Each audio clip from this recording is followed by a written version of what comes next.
Now basically this is the second rule of the optimum allocation, that is variance of y bar st is minimum for fixed total cost C if Ni is proportional to capital Ni Si by root Ci, where C is equals to A plus summation Ci Ni, where I is equals to 1 to k. It's almost the same as the last one. The procedure is the exact same, but here we have to prove that it is proportional to NiSi by root C. That's it. And the condition will change here. That's it. There's no big difference. So we'll get to the proof. Again, we'll consider the same variance we considered before. We'll consider this same variance for numerous theorems again. Maybe like 2-3 more theorems, we'll use this same type of variance formula. Ni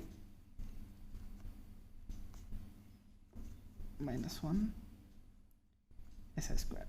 That's it. Now we now see C is equals to A plus summation Ci Ni. This is the condition that we are subjecting to in the Lagrange's function. We'll take a Lagrange's function again, which will be subject to this function.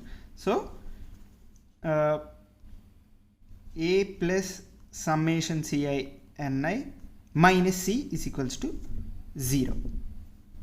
Is equals to 0.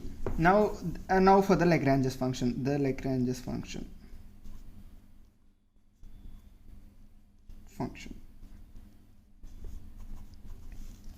Phi is equals to variance of y bar st plus lambda of A plus Ci Ni minus C is equals to 0. Phi is equals to, we know this formula, 1 by n square summation Ni into Ni by Ni minus 1 into Si square plus, we'll simplify this to summation Ci Ni minus lambda C is equals to 0. Is equals to 0. Now we will derivate this function with respect to Ni again. We'll derivate this with respect to Ni again. So yeah, we'll have to write this again. So Ni capital Ni by small Ni minus 1 Si square plus lambda A plus lambda summation Ci Ni minus lambda C is equals to 0. Is equals to 0. Now if we derivate this entire function again, it will almost be the same result. It will not change anything on this side. Actually it will be the same result on here. Ni and this would be minus Ni by Ni square Si square. Lambda A, there is no Ni function. This would become 0. This will become 0. And here Ni will become 0, but lambda summation will, again, this summation will go away because this we can only apply the derivation after the summation I is equals to 1 to k has been applied, and after the summation has been applied, then the value will be in terms of I. That's it. The summation will be removed completely. So this should be Ci is equals to 0. Again, we know the entire, this is all a minus term, so lambda Ci is equals to 1 by Ni. Since this entire term is in a negative now, we will take it to the right side and it will become positive. Ni square, basically it will become Ni square by Ni square into Si square.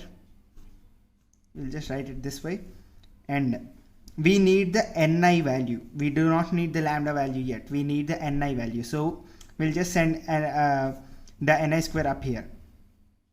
The Ni square ni square si square by n into lambda ci, n into lambda ci. Here we can also write this in a different form. We can also write this like in a different form, where ni si square si square by ci by n. We can also write it this way. It is the same. It is ni square si square by ci into 1 by n. This is basically in that format. We can also write it this way. We'll do it with lambda here. So if we take root over, take square root on both sides, and this is also n square. So this will become ni si by root ci. You shouldn't forget, this is root ci. We still have ci here. It will become root ci by ni root over, it will become n, and this one will become root over lambda. That's it. Now again, in almost the same process, we need to find the lambda, root over lambda value. In order to find that, we'll consider this as equation 1 and apply summation to equation 1. Summation I is equals to 1 to k to equation 1.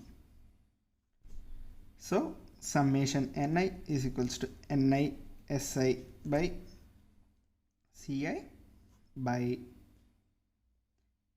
here it will be summation, and under there won't be any summation because there is no I based variable here. So like this, we'll write this in a fresh page so we'll understand it easier.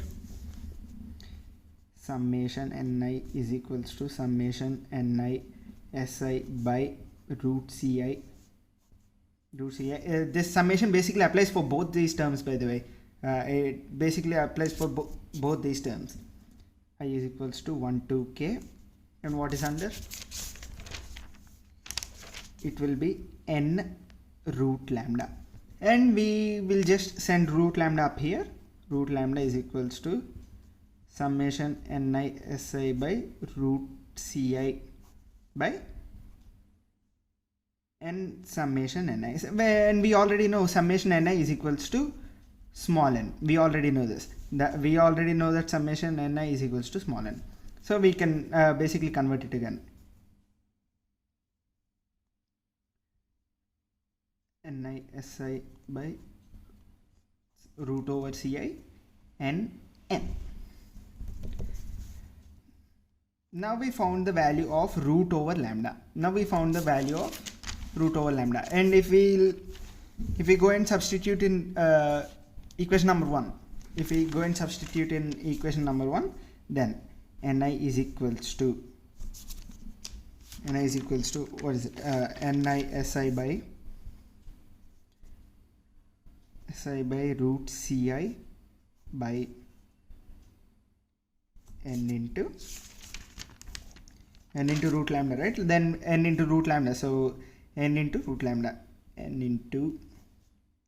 summation ni si by ci n into n. This n and this n will be cancelled. So ni is equals to, this n will go forward, go on top. Ni si root ci into n, small n, that is summation ni si by root ci by root ci. This n will come forward, and so we can rewrite it as n into ni si by root ci by summation ni si by root ci. Again, same as the previous one, we know that this summation and these summation terms and the n term are all constants. That makes ni proportional to ni si by root over ci. This is what the theorem asked us to prove. That's it.